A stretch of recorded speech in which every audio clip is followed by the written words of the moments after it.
நியமிக்கும் அதிகாரம் தொடர்பான சட்டப்பிரிவுகளுக்கு இடைக்கால தடை உத்தரவு பிறப்பிக்கப்பட்டிருக்கிறது.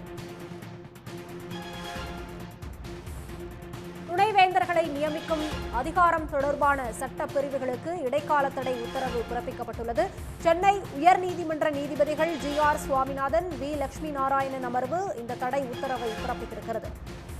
துணைவேந்தர்களை நியமிக்கும் அதிகாரம் தொடர்பான சட்டப்பிரிவுகளுக்கு இடைக்கால தடை உத்தரவு பிறப்பித்து சென்னை உயர்நீதிமன்றம் உத்தரவு பிறப்பித்திருக்கிறது. உயர்நீதிமன்ற நீதிபதிகள் GR சுவாமிநாதன், V லட்சுமி நாராயணன் அமர்வு இந்த தடை உத்தரவை பிறப்பித்திருக்கிறது.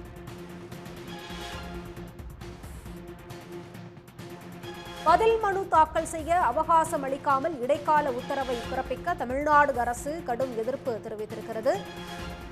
துணைவேந்தர்களை நியமிக்கும் அதிகாரம் தொடர்பான சட்டப்பிரிவுகளுக்கு இடைக்கால தடை உத்தரவு பிறப்பிக்கப்பட்டுள்ளது. கூடுதல் விவரங்களோடு இணைக்கிறார் செய்தியாளர் ரமேஷ்குமார். ரமேஷ்குமார், வணக்கம். விவரங்கள். தமிழக அரசினுடைய ஒரு கடுமையான எதிர்ப்புக்கு இடையில சென்னை உயர்நீதிமன்ற நீதிபதிகள் GR சுவாமிநாதன் மற்றும் லட்சுமி நாராயணன் விடுமுறை கால அமர்வு என்பது இன்றைக்கு அந்த பல்கலைக்கழகங்களுக்கு துணைவேந்தர்கள் நியமிக்கும் அதிகாரத்துக்கு அரசுக்கு வழங்கிய அந்த சட்டப்பிரிவுகளுக்கு இடைக்கால தடை விதித்திருக்கிறது. குறிப்பாக இந்த பல்கலைக்கழக சட்டங்களுக்கு எதிராக பாஜகவை சேர்ந்த வழக்கறிஞர் வெங்கடாச்சலபதி என்பவர் தான் இந்த வழக்கை தொடர்ந்திருந்தார். இந்த வழக்கை தொடர்ந்து கடந்த வாரமே தொடர்ந்த போது இது குறித்து பதில் மனு தாக்கல் செய்ய உயர்நீதிமன்றம் உத்தரவிட்டிருந்தது. இந்த நிலையில தான் இன்றைக்கு இந்த வழக்கு தொடர்பாக அரசு ஒரு மனு ஒன்றையும் உயர்கல்வித்துறை ஒரு மனு ஒன்றையும் தாக்கல் செய்தது. அந்த மனுவில் இது தொடர்பாக உச்சநீதிமன்றத்துல வழக்கை மாற்றக் கோரி டிரான்ஸ்பர் ஆஃப் பெட்டிஷன் என்று சொல்லக்கூடிய அந்த வழக்கை மாற்றக் கோரி மனு தாக்கல் செய்துள்ளதாகவும், எனவே இந்த வழக்கை விசாரிக்க கூடாது என்றெல்லாம் முறையிடப்பட்டது, மனுவும் தாக்கல் செய்யப்பட்டது. ஆனால் இதை இந்த நீதிபதிகள் அதை கேட்காமல் தொடர்ந்து அவர்களுக்கு எந்த ஒரு அவகாசம் தராமல் இந்த உத்தரவு என்பது பிறப்பிக்கப்பட்டிருக்கிறது. குறிப்பாக இந்த வழக்கு விசாரணையின் போது உயர்கல்வித்துறை சார்பில் ஆஜரான மூத்த வழக்கறிஞர் பில்ஸ் வில்சன் ஏற்கனவே இது தொடர்பான வழக்குகள் உச்சநீதிமன்றத்தில் நிலுவையில் உள்ளது என்றும் இந்த வழக்குகளை உச்சநீதிமன்றத்துக்கு மாற்ற மனு தாக்கல் செய்யப்பட்டுள்ளது என்று தெரிவித்தார்.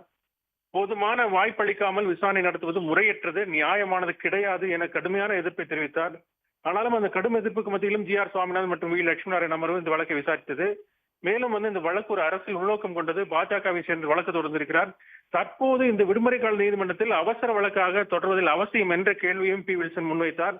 ஒரு சட்டத்திற்கு எதிரான வழக்குகள் உடனடியாக பதில் மனு தாக்கல் செய்வது சாத்தியமல்ல, போதுமான கால அவகாசம் வேண்டும் என்றும் அரசு தலைமை வழக்கறிஞர் PS ராமனும் வாதிட்டார்.